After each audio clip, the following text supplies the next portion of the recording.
이야기 이어가겠습니다. 요번에는 코로나 특집이에요. 코트? 코트. 참 영어를 잘해.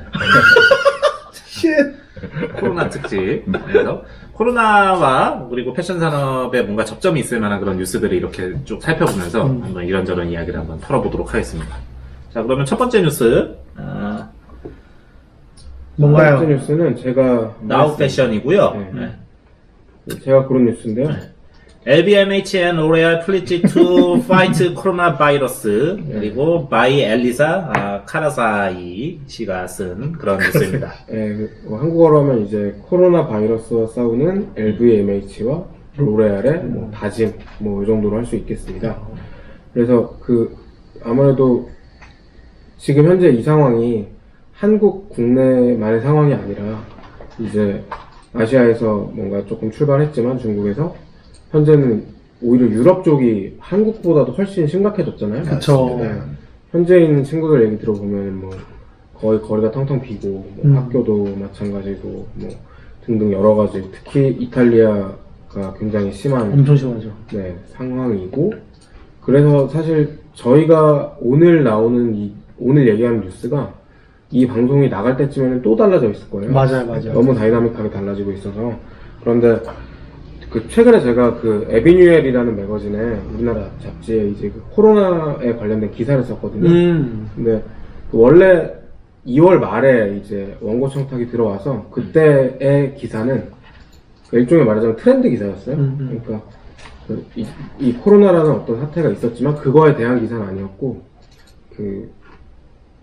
일종의 유틸리티나 세이프티에 관련된 패션 같은 것들을 조금 이 상황과 조금 엮어서 다양한 어떤 측면에서 좀 풀어보자라는 거였는데, 3월 중순 정도 돼서 이제 제가 실제로 기사를 쓰려고 할 때 트렌드로 풀기에는 기사가 너무 너무 가볍더라고요. 네, 그래서 제가 이 현상에 대한 기사를 쓰기 위해서 리서치를 꽤 많이 했는데요.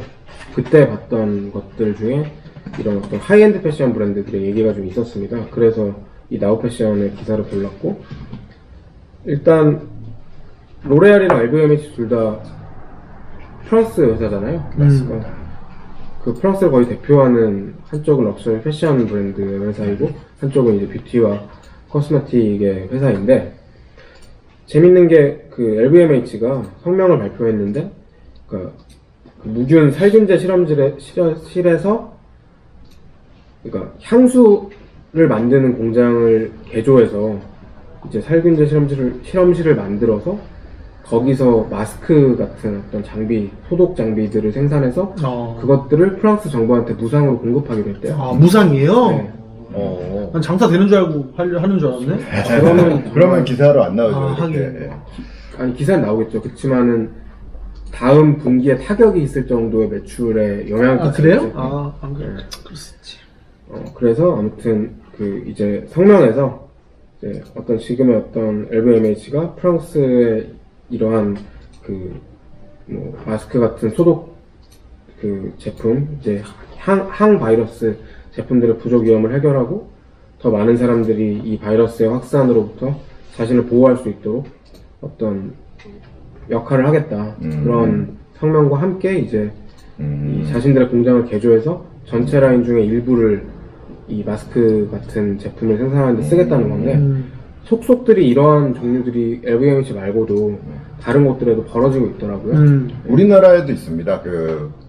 부산 경남권 쪽에 무학소주하고 소주. 요 회사들이 이제 에탄올, 그러니까 알코올을 대선에서는 한 100톤 정도를 그냥 기부했고, 무학에서는 이거를 아예 손세정제로 바꿔서 만들어가지고 거기 또 기부하고 그렇게 했더라고요. 그게 기초 성분이 같으니까 그냥 그렇게 그렇죠, 바꾸는 그렇죠. 게 쉽지 않은 거. 아니, 쉬운가 봐요. 에탄올에서 메탄올로 바뀌는 거예요, 그럼? 다 에탄올이에요, 원래? 메탄올은 공업용이니까. 그러니까 이거 메탄올이라고 알고 있는데, 아닌가? 그러니까. 근데 에탄올일걸? 분자식을 바꾸는 게 그렇게 모르겠다. 근데 이거는 내가 너무 모르는 장르여가지고 그렇게 말을 못했네. 맞아요. 근데 아무튼 그게 착한 부족했대요. 거지. 그래? 좋은 거지. 알코올이 부족해서 손세정제 업체들이 원료가 부족하고 그랬었는데 주정을 이렇게 조금 건드리면 그걸 쓸 수 있다고 그러더라고요.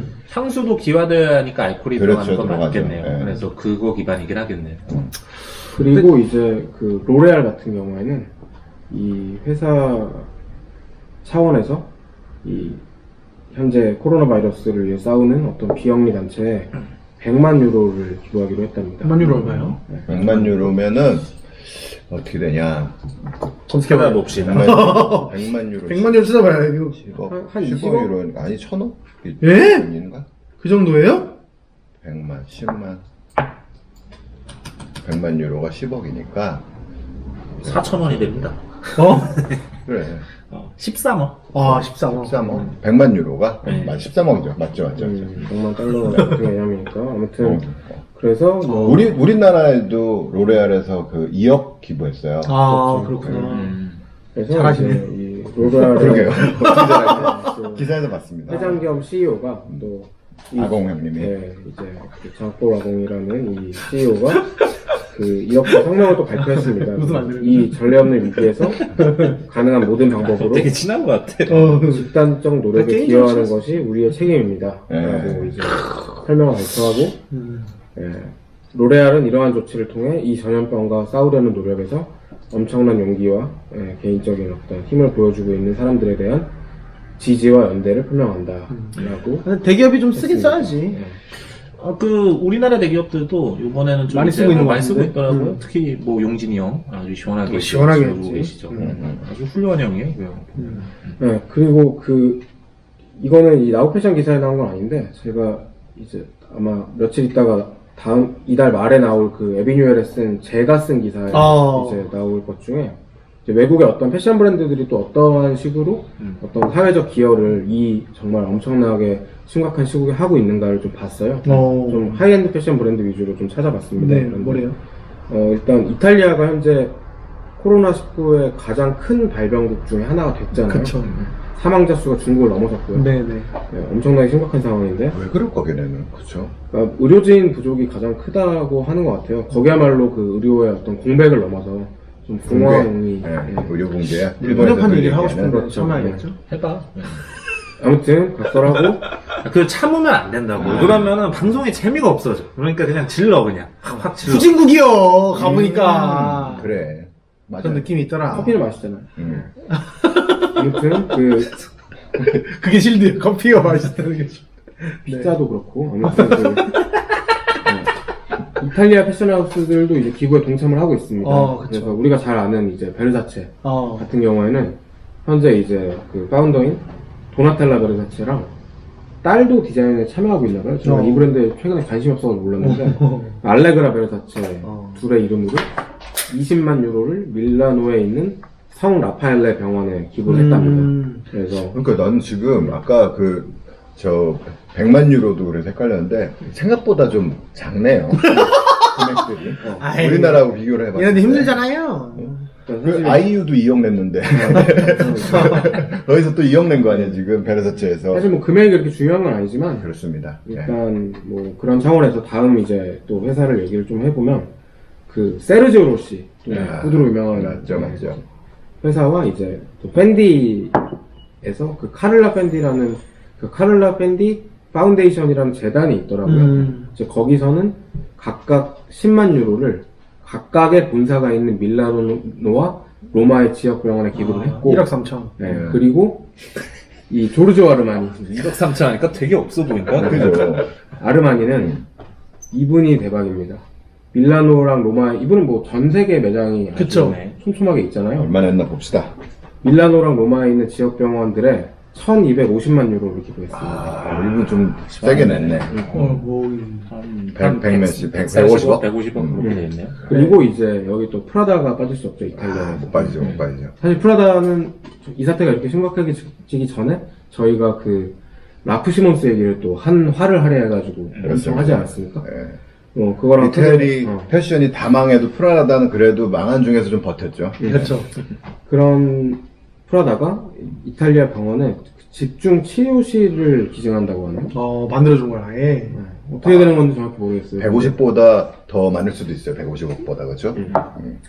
뭐 아무튼 뭐 이탈리아 기부 뉴스는 이 정도고 지금 거의 모든 오프라인 매장들이 다 문을 닫고 있잖아요. 그쵸. 그런데 오늘 제가 여기 유럽은 오면서 100% 맞다. 네. 그 온라인 매장들은 그래도 좀 덜 영향을 받지 않을까라는 생각을 하긴 했었는데 그것도 확실히 아닌 것 같다라는 생각이 조금 들더라고요. 그러니까 온라인 전용의 이커머스 패션 사이트들은 모르겠는데 온라인이랑 오프라인을 같이 하고 있는 곳들은 지금 계속 꺾고 있거든요. 할인을. 네. 오늘 좀 굉장히 그러니까 놀라웠던 게 그 런던 도버스트리 마켓이 지금 3월 28일까지 전 제품 30유로 이상만 30파운드 이상만 사면은 무료 다 배송이에요? 무료 배송이에요. 지금 들어간다. 산 돈이 없잖아. 깜빡. 근데 지금 아직 사실 4월도 안 됐고 세일할 시즌이 전혀 아니지만 물론 이런 특수한 상황이기 때문에 벌어지는 일이잖아요. 그렇죠. 네, 그리고 뭐 예를 들어 뭐 슬램잼이라든지 또 이탈리아에 있는 그런 아주 유명한 그 현지 매장들도 이제 그 이메일 같은 걸로 혹은 자신들의 웹사이트에 이제 이 코로나 사태에 자신들이 어떻게 대처를 할 것인지 같은 것들을 아예 그 성명으로 발표를 하더라고요. 그래서 이제 고객센터는 어떤 식으로 운영이 되고 뭐 슬램잼이 가지고 있는 오프라인 매장 중에는 일단 현재 무기한 중단되고 참고로 수프림도 전체 매장을 다 닫았습니다. 그 우리나라 무슨 이커머스 사이트에서 이렇게 읽다 보니까 빵 터진 게 모든 옷들을 주문 받음과 동시에 스타일러에서 살균해서 보낸다고. 똑똑하네. 구라치는 것 같아. 그럴 리가 없는데. 하루에 주문이 한 5개 들어가면 그러니까요. 그 성호 형 그거 할 수 있어요? 그 다른 디비전의 매출 동향이 어떤지 그거 볼 수 있어요?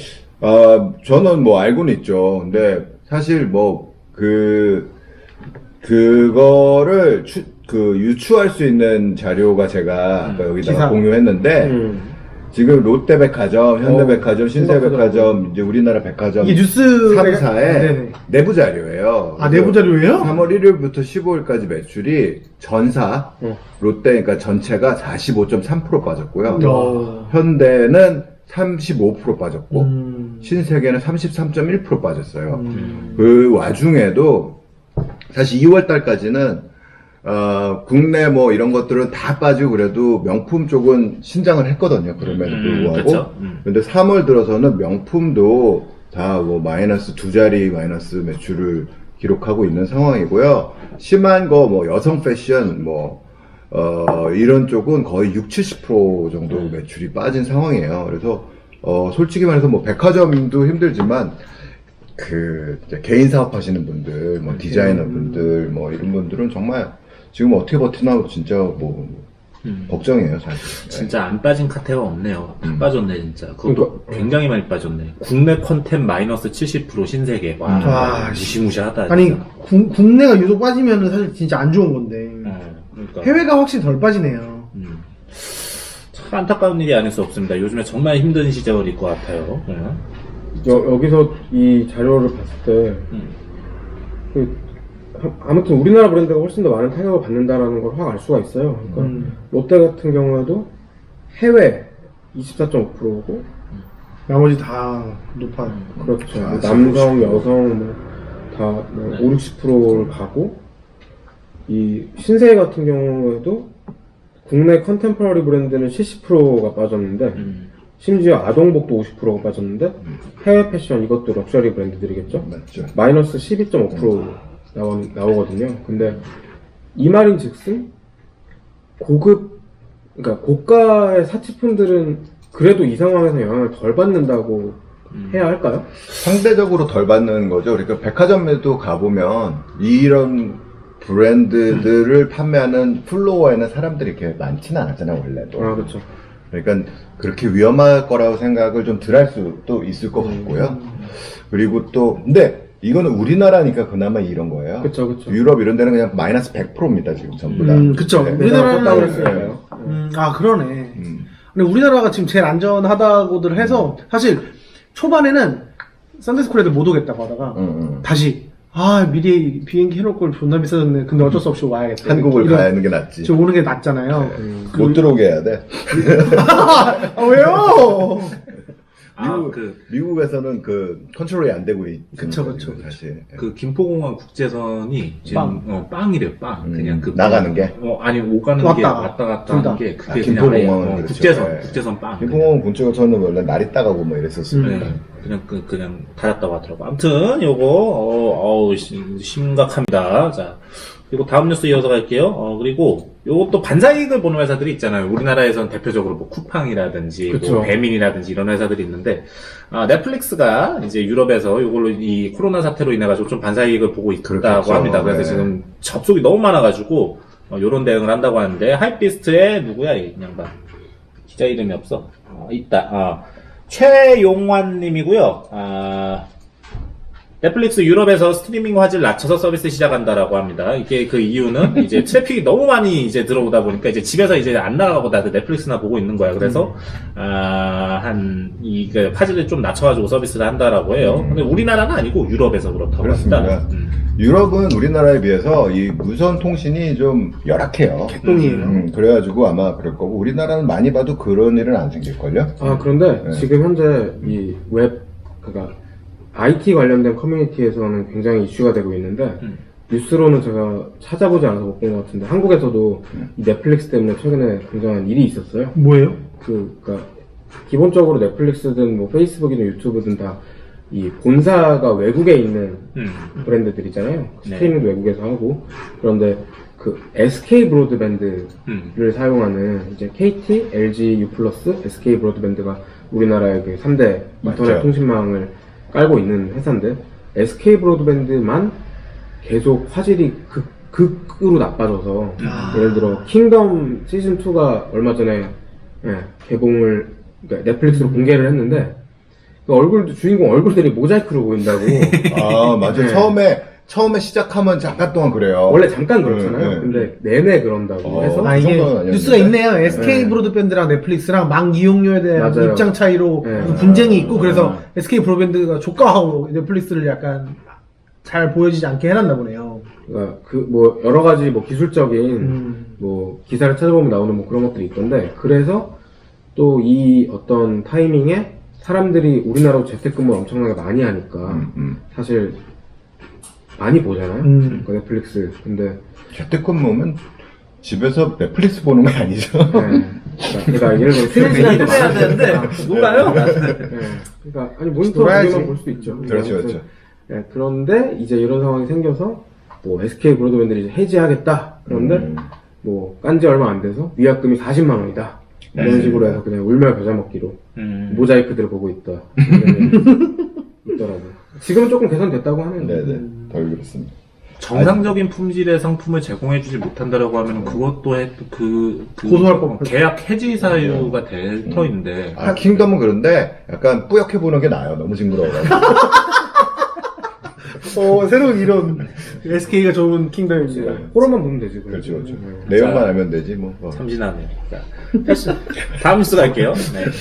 패션 포스트의 지재원 패션 저널리스트 분께서 이제 쓴 칼럼입니다. 그래서 타이틀은 서울 패션위크 취소 위기일까 기회일까라는 그런 타이틀을 걸었습니다. 그래서 이 서울 패션위크가 올해 이제 그 춘하는 이제 공식적으로 안 하기로 했잖아요.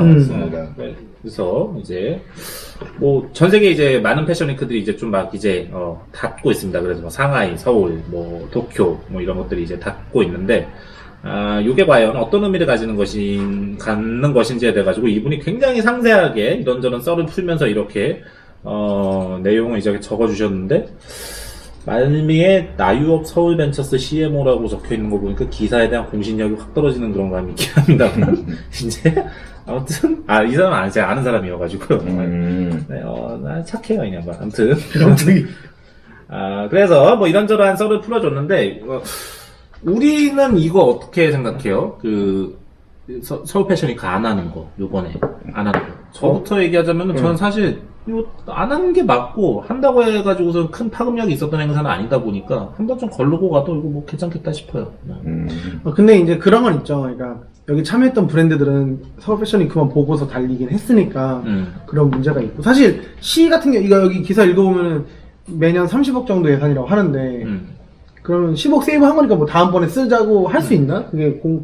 그게 안 돼. 원래 안 되죠. 국가 안 될 거예요. 그거는 예. 뭐. 어쨌든. 근데 뭐 이것만 보고 달려온 거는 사실 뭐 올림픽 선수들도 마찬가지고 뭐 다 마찬가지인데 사실 하면 안 되죠. 할 수가 아, 그쵸, 없는 그쵸. 상황이고. 코로나의 입장에서. 코로나 때문에 그런 거고 여기에서 이제 주로 얘기한 거는 그동안에 서울 패션 위크 자체가 가지고 있는 공과 가가 있었는데 요번에 한참 쉬어가면서 이런 것들을 좀 개선하고 뭐 이러면 좋지 않겠냐 약간 이런 식으로 푸른 내용인 것 같아요. 근데 공과 가가 뭐였나요? 그냥 제 입장에서 네, 보자면 자기 입장에서.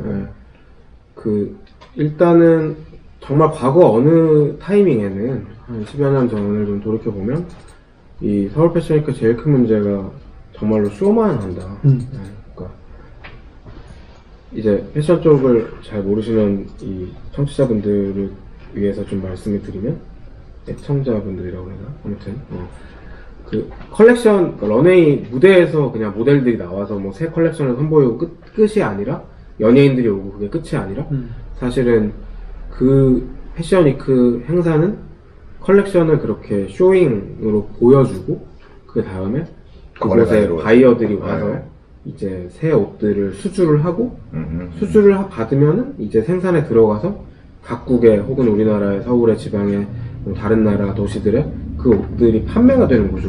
이게 바로 비즈니스잖아요.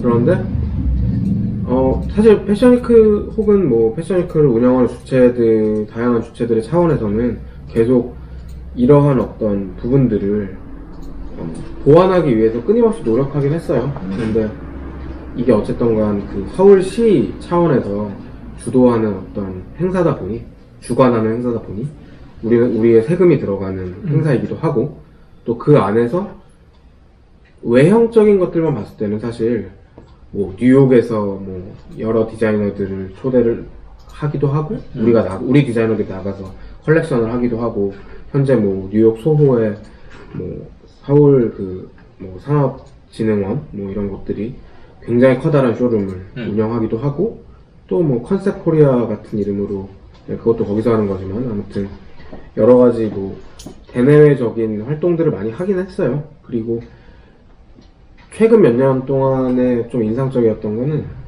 그 정고 감독님 체제로 바뀌고 나서 지금 이제 사퇴하셨죠. 이제 그만두셨지만 그 바이어들이 좀 왔죠. 그래도. 퀄리티가 좋아졌죠. 엄청 좋아졌죠. 바이어들의 퀄리티가 정말 예전에는 저런 분들은 여기 왜 앉아 있나 라는 생각이 드는 좀 얼토당토한 그런 곳들이 왔다가 어느 정도의 그런 일종의 QC라고 할까요? 퀄리티 컨트롤이 되고 여전히 물론 그들이 여기서 막 엄청나게 뭐 다행을 많이 하는 하거나 건 아니지만 그런 건 아니지만 그 변화의 기조 자체는 저는 있었죠. 있었고 그것들은 디자이너들에게 분명히 도움이 됐다라고 생각은 합니다. 아, 그게 공이네요. 그럼 과는. 그런데 이제 과 같은 경우에는 이거는 사실 그 서울 패션위크의 과를 말할 때는 패션위크 자체가 가지고 있는 약간 지정학적 측면의 차이라고나 할까요? 그런 것들을 조금 생각해 볼 필요가 있습니다. 무슨 뜻이냐면 우리가 알고 있는 4대 패션위크가 뭡니까? 뉴욕, 런던, 이탈리, 밀란, 파리. 그쵸? 그리고 거기서 세일즈가 제일 많이 일어나는 곳은 당연히 파리겠죠. 뭐 각각의 어떤 도시들마다의 특성은 있지만 런던이 제일 비즈니스가 안 일어난다고 네네. 치고 있고 조금 예술성이 강조된 곳이긴 하죠. 젊은 디자이너들이 많이 많고 배출을 하고요.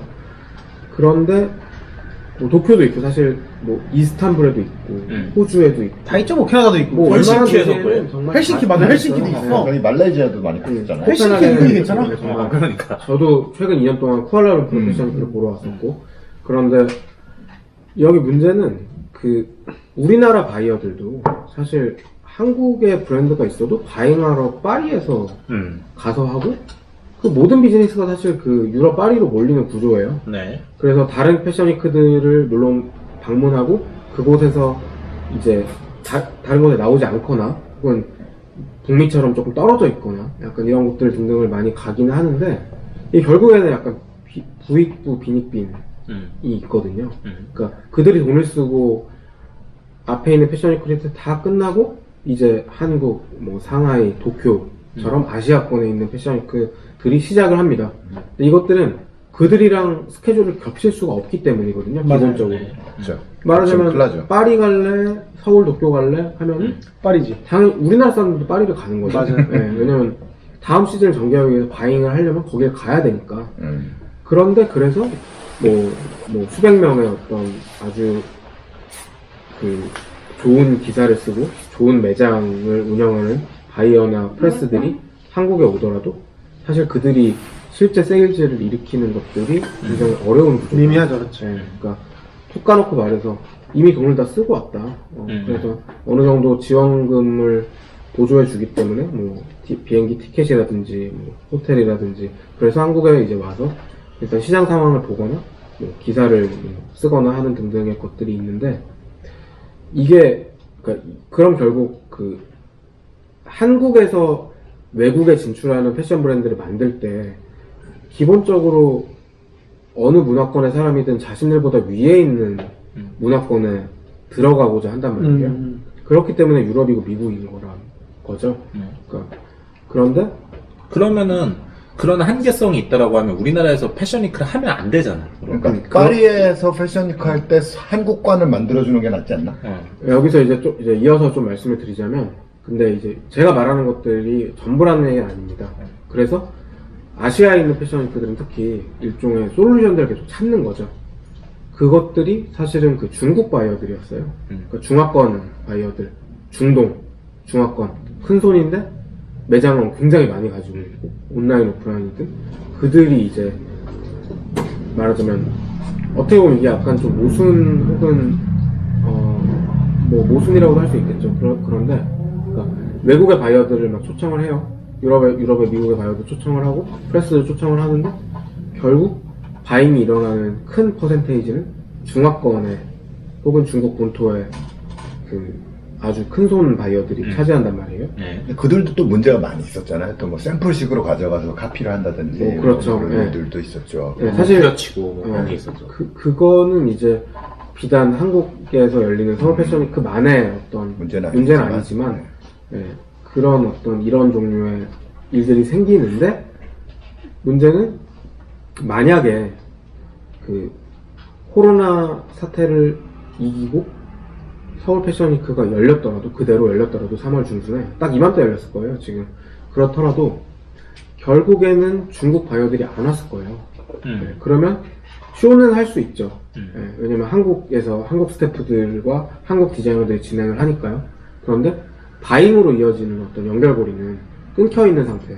그런 의미가 없죠. 네, 근데 여기까지만 제가 말할게요. 한 번만 조금 길게 말하고 있는데 언제나 안 그랬던 네, 여기서 이제 한 가지만 등받침이 없어가지고 힘들어. 한 가지만 그 말씀을 드리자면 그러니까 결국 저는 그러니까 모든 문화, 패션, 정치, 사회가 지금 2020년 3월 21일 시점에서는 비포 코로나, 애프터 코로나로 나뉜다고 생각해요.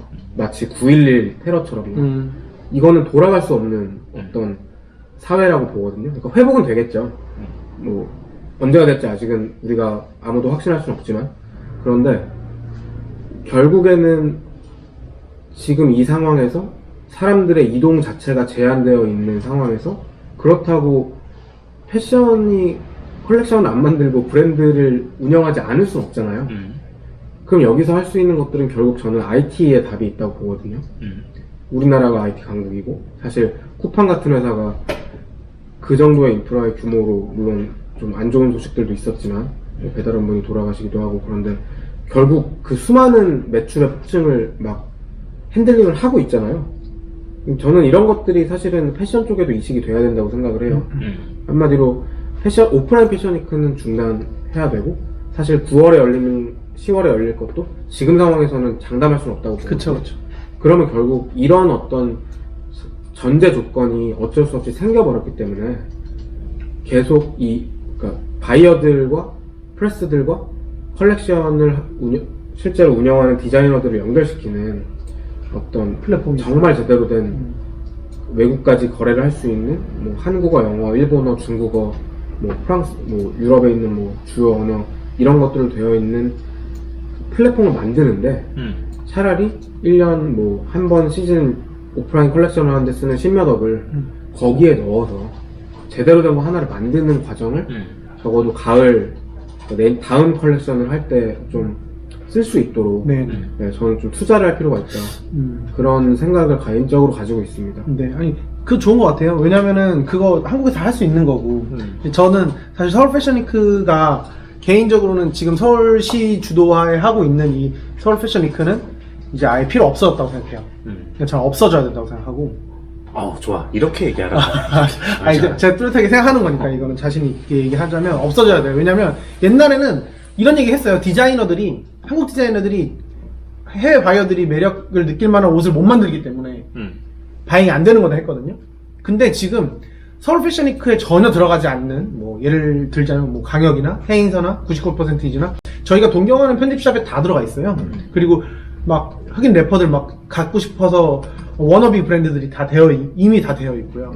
그거 무슨 뜻이냐면 제도권에서 보고 있는 관계가 없죠. 제도권에서 보고 있는 그러니까 서울 패션위크 측에서 보고 있는 선택이나 행동이 모두 다 잘못됐다는 거예요. 다 잘못됐어. 다 잘못됐어. 개새끼야. 네 말이 다 틀렸어. 물론 제가 지금 아주 이렇게까지 극단적으로 얘기할 줄 아네. 제가 그러니까 제가 너무 이렇게 세게 얘기하는 걸 수도 있는데, 그러니까 왜냐면 저 해외 바이어 아니면은 뭐 영국 보그에 누구 와가지고 서울 패션위크 거기 룰이 있어요. 왜냐면 다 지원해줬기 때문에 몇 개 쇼를 봐야 되고 막 이런 게 있거든요. 칼같이 그거만 봐요. 그거를 억지로 한자 숙제할 때 억지로 하는 옛날 초등학생 느낌처럼 억지로 본 다음에 연락 와요. 뭐 LMC 만나보고 싶어. 뭐 누구 만나보고 싶어. 나 소개시켜줄 수 있어? 그렇게 다 연락 와요. 근데 그거는 애초에 서울 패션위크에 있는 브랜드들은 해외에서 전혀 관심이 없다는 거예요.